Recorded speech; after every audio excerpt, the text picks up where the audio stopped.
আসসালামু আলাইকুম। Hello everyone, কেমন আছেন সবাই? আলহামদুলিল্লাহ আমি ভালো আছি।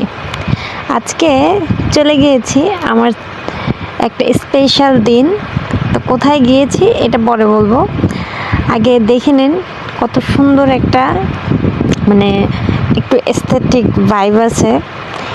যাই হোক, এইটা হচ্ছে আমার বড় আপু, তাকে সে চলে এসেছে ঢাকা থেকে আমাদের সারপ্রাইজ দেওয়ার জন্য।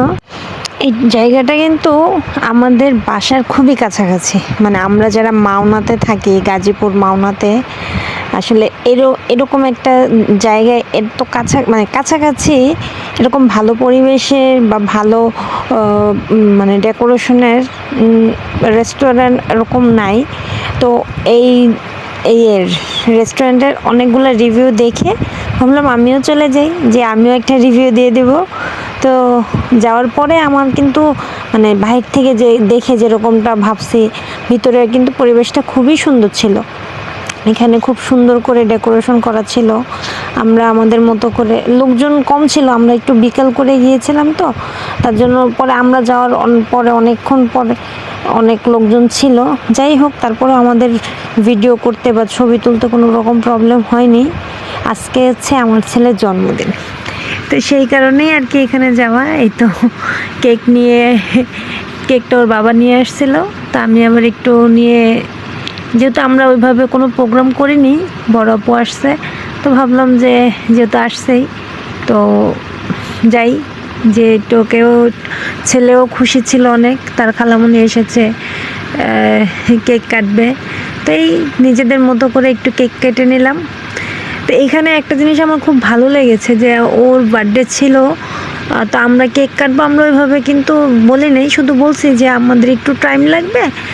তো ওনারা আমাদের বলছে ওকে ফাইন। যখন দেখলো যে আমরা কেক কাটতেছি, ওনারা নিজে থেকেই আপনার বার্থডে মিউজিক ছেড়ে দিয়েছে, পুরো রেস্টুরেন্টে। খুব ভালো লেগেছে। তো যাই হোক, এই তো ছেলেকে কেক খাইয়ে দিচ্ছি, আমিও নিজে নিজে খাচ্ছি, কে খাইয়ে দিবে আর। যাই হোক, আমরা খাচ্ছিলাম খাবার কিন্তু আমরা অর্ডার দিছি, একটা একটা করে আসতেছিল, এক এক রকমের আইটেম অর্ডার দেওয়া হয়েছিল, তো তাই এই তো চলে এসেছে খাবার কিন্তু মাশাআল্লাহ ভালো ছিল, আমার কাছে আলহামদুলিল্লাহ খাবার ভালো লেগেছে। তো রেস্টুরেন্টটা হচ্ছে ক্যাফে আফসার কাবাবঘর। ক্যাফে আফসারের ঠিক অপোজিটেই আপনার এই নতুন এই রেস্টুরেন্টটা হয়েছে, café Afsar by Kababghar and Chinese রেস্তোরাঁ। তো আপনারা যারা যারা মাওনার আশেপাশে আছেন, চাইলে যেতে পারেন। বড় আপুকে জিজ্ঞাসা করতেছি তোমার খাবার কেমন লাগছে, তো তার ভালোও লাগছে মন্দও লাগছে। আর ছেলের বাবাও জিজ্ঞাসা করলাম, তারা বলছে ভালোই লাগছে। তো এই তো আমাদের খাওয়া দাওয়া শেষ, আমরা চলে যাচ্ছি। সবাই আমাদের জন্য দোয়া করবেন, আর আমার ভিডিও যদি ভালো লাগে অবশ্যই লাইক, কমেন্ট এবং শেয়ার করবেন। আজকের জন্য টাটা, বাই বাই, আর সবাই ভালো থাকবেন।